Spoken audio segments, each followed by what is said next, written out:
Elles sont deux, mère et fille, à se lancer dans une aventure inédite, la transformation de peau de poisson.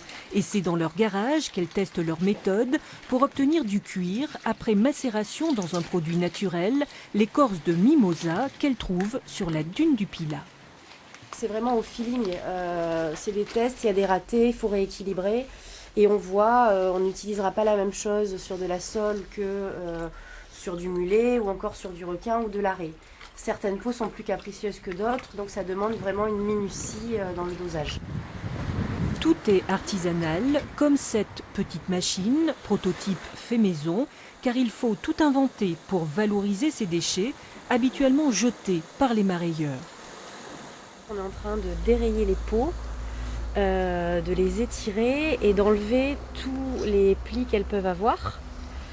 Donc pour ça, il faut les passer plusieurs fois dans le rouleau pour bien les aplatir. C'est un peu le même principe que le rouleau à pâtisserie.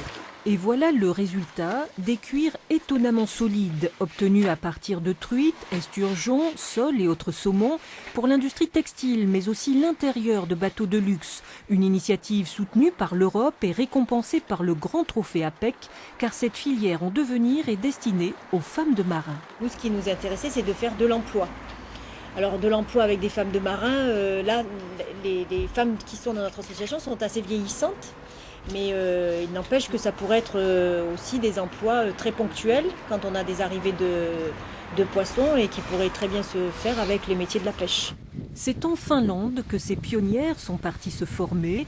Bientôt, elles s'installeront sur le port de la Teste pour construire leur atelier devant cette cabane ostréicole qui deviendra la vitrine de leur savoir-faire.